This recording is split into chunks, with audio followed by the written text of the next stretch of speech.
Assalamualaikum warahmatullahi wabarakatuh. Saya Rizka dengan NPM 2140402080. Di sini saya akan menjelaskan mengenai materi Supply Chain Management atau manajemen rantai pasokan yang merupakan tugas dari mata kuliah Ekonomi Industri dengan dosen pengampu Ibu Jaritin Devi, SOMSC. Apa sih itu supply chain management? Jadi, supply chain management atau manajemen rantai pasokan merupakan pengintegrasian kegiatan pengadaan bahan baku maupun layanan jasa yang kemudian akan ditransformasikan menjadi suatu produk setengah jadi maupun produk yang telah jadi seutuhnya yang pada akhirnya akan disampaikan kepada para pelanggan. Di dalam rantai pasokan sendiri dimulai dari para pemasok yang merupakan penyedia bahan baku ataupun material. Para pemasok ini disebut sebagai anggota rantai pasokan hulu, sedangkan para distributor, gudang, dan juga pelanggan disebut sebagai rantai pasokan hilir. Dan struktur proses supply chain management sendiri ada 4. Yang pertama, perencanaan. Perencanaan ini meliputi proses untuk menyeimbangkan permintaan dan juga penawaran agregat untuk memenuhi sasaran. Yang kedua, ada penyediaan sumber daya. Penyediaan sumber daya ini meliputi proses untuk mengadakan produk ataupun jasa untuk memenuhi permintaan yang sesungguhnya ataupun yang telah direncanakan sebelumnya. Yang ketiga, ada pembuatan.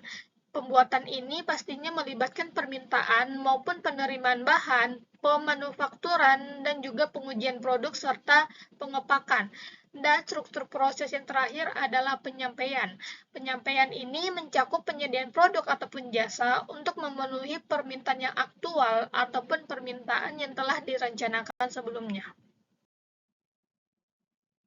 Selanjutnya, mengenai rantai pasokan pada penyedia layanan. Di dalam rantai pasokan untuk pelayanan jasa, lebih sulit didefinisikan bila kita bandingkan dengan operasi pemanufakturan. Hal ini dikarenakan rantai pasokan ini tidak selalu memberikan produk fisik kepada pelanggannya, yang disebabkan perusahaan penyedia layanan ataupun jasa lebih memfokuskan diri kepada sumber daya manusia dan juga layanan pendukung untuk menyediakan suatu layanan bagi para pelanggannya.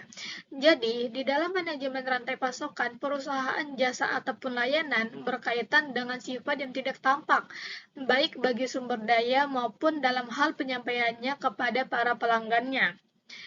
Di dalam rantai ini, semua pelayanan dilakukan bagi pelanggan yang berperan sebagai pemasok input, sehingga pelanggannya disebut sebagai dualitas pelanggan pemasok.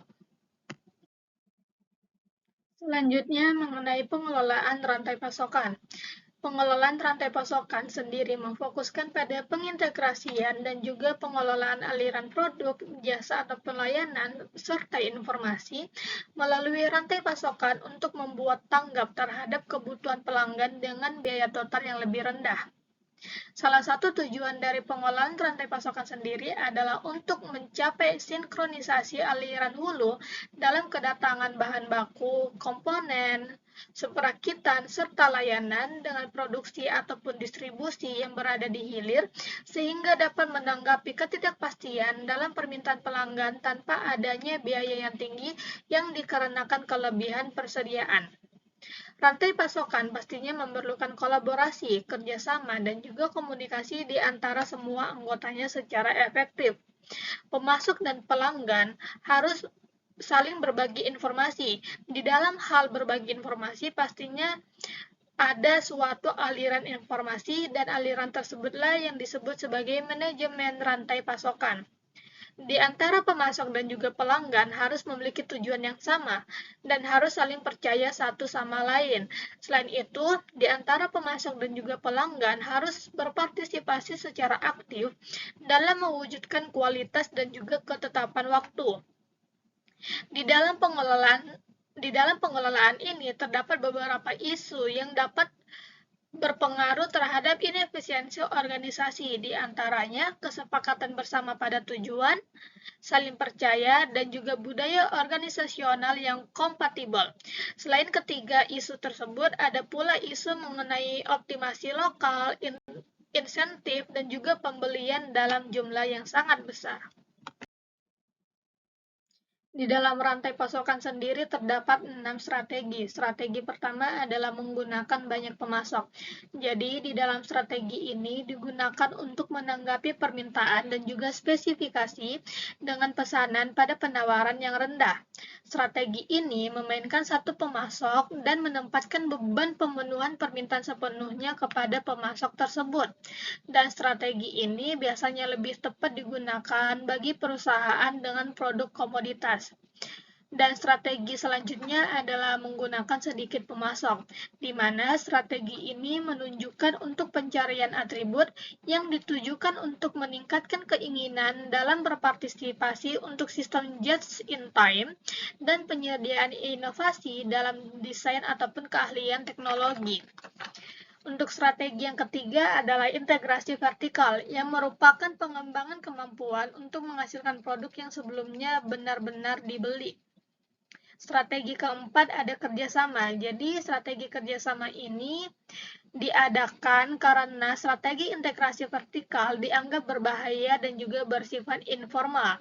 Adapun tujuan dari strategi kerjasama ini adalah untuk mengembangkan produk baru, akan keahlian teknologi, pengurangan biaya, serta meningkatkan kemampuan pasokan.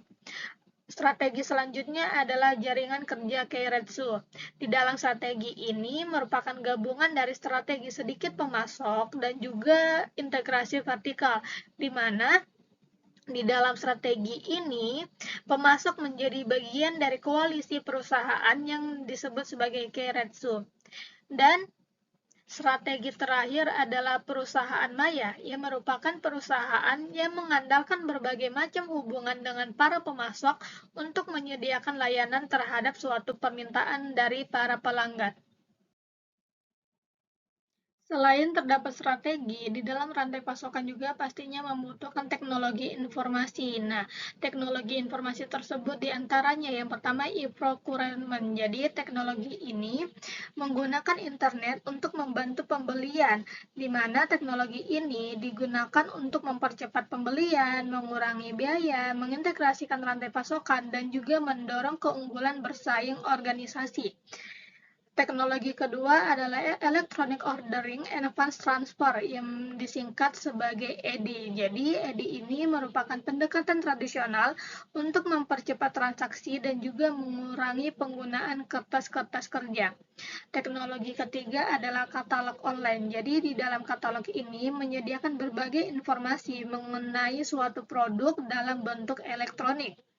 Selanjutnya ada teknologi lelang online. Jadi, lelang online ini digunakan untuk membuang kelebihan bahan baku sehingga dapat mengurangi hambatan masuk dan secara simultan dapat meningkatkan kerjasama antara penjual dan juga dapat meningkatkan kemampuan sejumlah pembeli.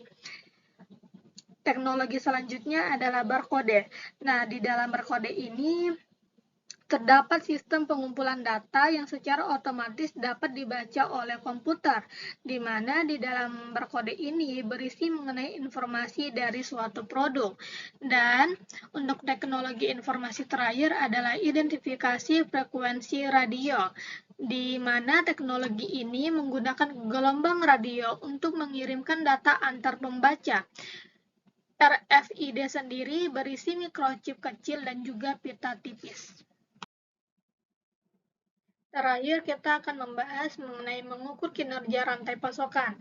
Jadi, setiap perusahaan harus menetapkan beberapa indikator kinerja kunci untuk bisa menghadapi ketidakpastian dengan menyediakan berbagai persediaan pengamanan pada setiap tahapan dalam rantai pasokan.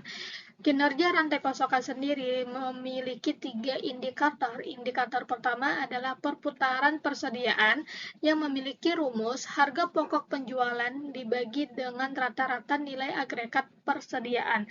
Jadi, rata-rata nilai agregat persediaan sendiri merupakan nilai total semua item persediaan, sedangkan harga pokok penjualan dinilai berdasarkan biaya, bukan berdasarkan harga.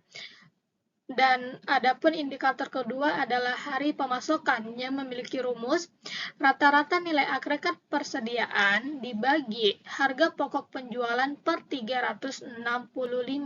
Jadi banyaknya hari pasokan mengukur berapa hari persediaan tersedianya pada waktu tertentu. Dan adapun indikator terakhir adalah tingkat pengisian. Tingkat pengisian sendiri merupakan bagian dari penempatan pesanan oleh pelanggan dengan pusat distribusi pemasok yang diisi dalam periode waktu tertentu.